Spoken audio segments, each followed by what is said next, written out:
Everyone's in on the Great Reset. Well, almost everyone. There's one guy who's got the power to do something to stop it, and you know exactly where I'm going.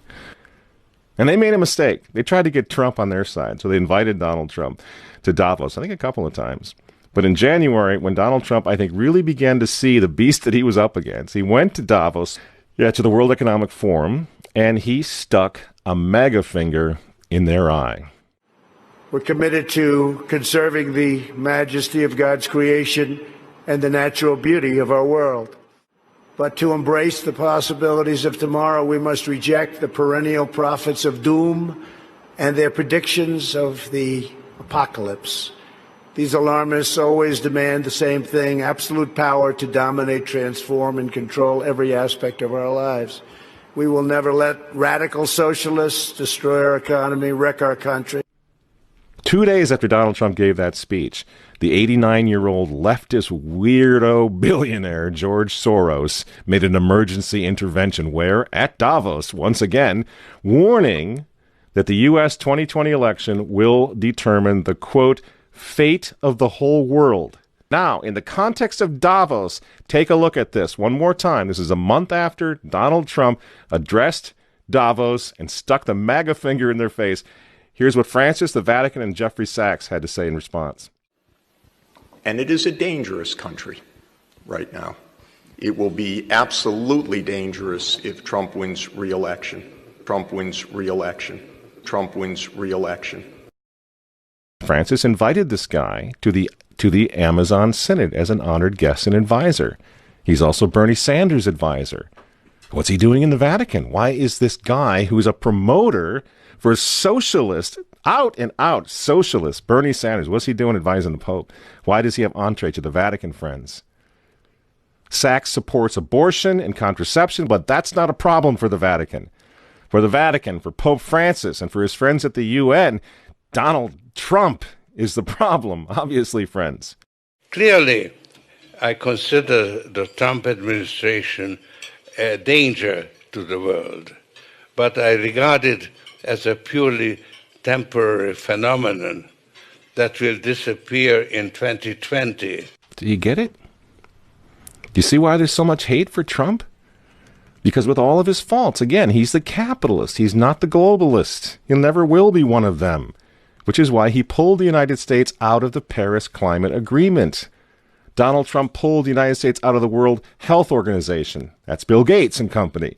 And now he's threatening to pull the United States out of the World Trade Organization. People say, yeah, well, Donald Trump got married twice. He's a bad guy. Really? He's right in the face of the demons on this, friends. Nobody ever said he was a saint. He's knocking the sacred cows of the United Nations down all over the world right now. The General Assembly routinely votes 185 against the United States on almost everything right now.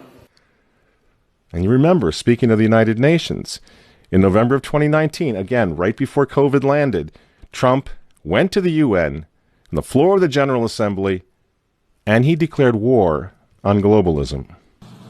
Wise leaders always put the good of their own people and their own country first. The future does not belong to globalists. The future belongs to patriots. And shortly after the speech at the UN, Donald Trump delivered, what do you think happened? The coronavirus was unleashed on the world, and Trump's booming U.S. economy went on life support. Do you think that was an accident? So when they tell all of us to stay home, wear your mask so grandma doesn't get sick, please understand what's really going on here. They don't care about your grandmother. They don't care about old people, these people. They don't care about babies. They want them aborted so that they can save the common home. Abort babies, millions of them all over the world. They don't care about babies. They don't care about old people. In fact, if you want to save your grandma, tell the globalists to stay the hell away from her. You remember how some of them, like Cuomo and characters like this, were running COVID recovering patients through nursing homes? That's how much they care about grandma. And the name of the game now is to bring the United States economy to its knees, get it out of the way, so that everyone will want the Great Reset. Make the new normal so intolerably abnormal that even you and I, maybe, at some point in the near future, will be begging for the vaccines because we'll be driven crazy by that point. Begging for whatever else is going to keep us safe according to our jailers and our handlers and our zookeepers. You see? That's what they want. That's why they keep using this term new normal. You know what we do to fight back? Go to work. Go back to school. If you're healthy, take off the mask.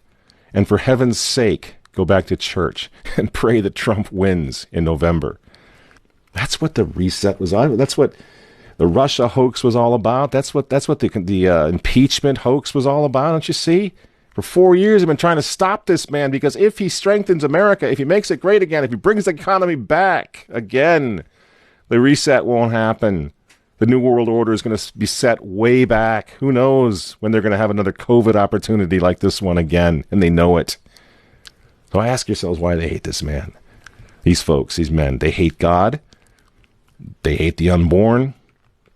They hate the traditional family. They hate you.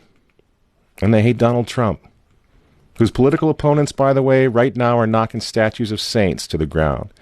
They're beating up cops, and they're burning flags. You say you don't like Trump. I'm sorry, friends, but who cares? That doesn't really matter anymore. What you think of Trump's personality or his tweets. Look at the big picture. The choice is simple, friends. Stand with America right now, or fall with the New World Order in the not-so-distant future. There's no other choice. I'm Michael Matt for Remnant TV, and we'll see you next week.